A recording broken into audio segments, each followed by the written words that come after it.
Hey, this is Chad with Drawn and Cornered. Today we're going to be talking a little bit more about the election and the states that matter most and pathways for both candidates to get to the presidency. It is extraordinarily tight still, so every one of these states is vitally important. Yesterday, Wisconsin and Michigan were both called for Biden, so he's got those in the bag.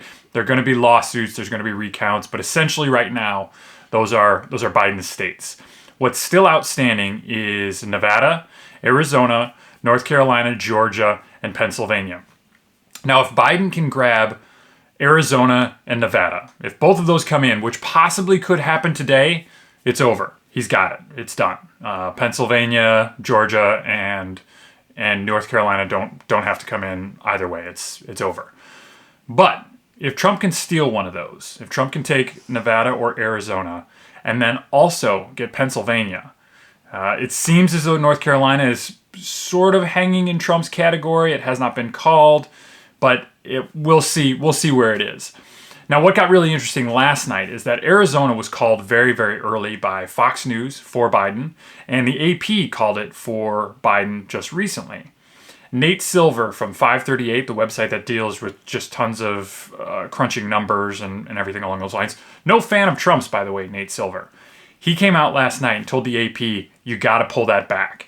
You do not have a call for Arizona yet. And the reason why is that the votes are coming in, and out of something like 75,000 new votes, Trump was getting 44,000, Biden was getting 30,000, which is enough of a margin to be able to make up whatever ground is being lost there, whatever ground Trump didn't have there. And it's possible that Arizona is still in play. I mean, it's outrageous to think it after being called essentially one of the first states being called for Biden, especially in the West. But it's possible that's in play. Nevada is less than 8,000 points separation, less than 8,000 votes separation.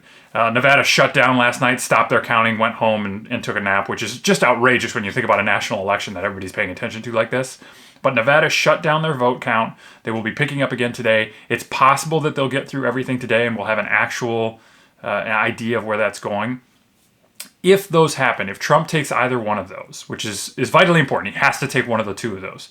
If he does, we move over to Pennsylvania. Now, Pennsylvania is going to be extraordinarily interesting. One, because it's where most of the lawsuits, most of the legal wrangling is going to take place. From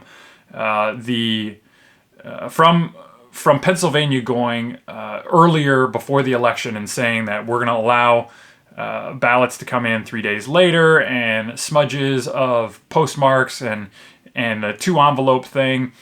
So Pennsylvania has just been a mess before we even got started here. Pennsylvania's rule when it comes to mail-in ballots is that your ballot has to be put in an envelope, signed, and then put in another envelope and sent in. Now, in normal elections, previous elections, tons of these get thrown out because people either forget to sign that initial envelope or they don't put it in that initial envelope, just sticking it in one envelope. So those ballots get thrown out.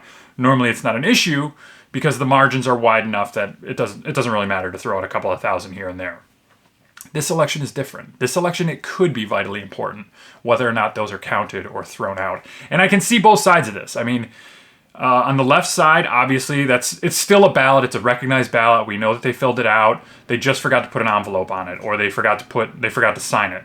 But rules are rules also. And if the rule says it has to be in a second envelope and it has to be signed in order to count, otherwise it's thrown out, then I don't know what the case is for allowing that ballot to stay valid. That's the rules. That's the way it was written. That's kind of how it goes. So that's going to be some of the contention there with any ballots that are put aside as not having an envelope, not having a signature.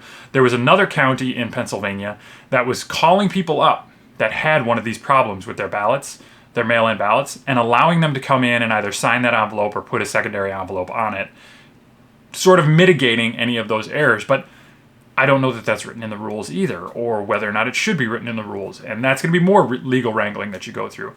This is going to be an extraordinary mess, but apparently Pennsylvania is also coming down really, really tight. So each one of these votes could be vitally important, but only if Trump can take Nevada or Arizona. So as I said yesterday, same goes today. We are going to be paying attention very, very closely to Nevada and Arizona, seeing if Arizona can be flipped. I want to say it's like an 80,000 vote difference, which doesn't seem like you're going to be able to close that gap, but stranger things have happened. And the 7,000 vote difference in Nevada does seem within striking distance. So pay attention to those, pay attention to what's going on there. Let's get away with some of these conspiracy theories. There's the Sharpie pen theory that's out there. It's gone. Don't worry about it. Felt pens will still count. They still will be counted. It's not something that they were trying to screw Trump supporters. So stop saying it. Stop using it. It's not part of it. We also don't have widespread voter suppression or voter fraud out there. So both sides, both Trump and Biden, both the left and the right, stop saying it. The votes are being counted. Everything's going well. As Americans, we should be extraordinarily proud of what's happened here. We've got more votes in this election than have happened in any previous presidential election. There's a ton of energy on both sides. It's extraordinarily close, so it's going to be heartbreaking for one side or the other. We're all going to have to come together after this under whoever that president is.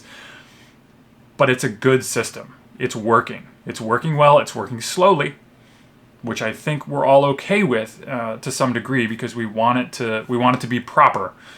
But just take a breath, relax. I know I'm excited. I know I'm interested in this. I think this is amazing to watch firsthand. It reminds me a little bit of the 2000 election where everybody kind of got a run and gun civics lesson as we went. This is going to be the same way. We're going to delve deep into election law and election policy and the legal wranglings around it. So jump on board because this is what it is. But the system is working. It's working the way it should. And we should all be very thankful that it is working that way. So thank you for tuning in. I will get you updates as I can, especially as these days progress. It is a crazy time to be out here. Today, our focus is Nevada and Arizona. Tomorrow, we'll see. Thanks a lot for tuning in. If you like this type of programming, definitely subscribe to the podcast or the YouTube. If you have any questions for me, you can leave a comment down below or get in touch with me at drawnandcornered@gmail.com. That's drawnandcornered@gmail.com. Thank you very much, and I'll see you tomorrow.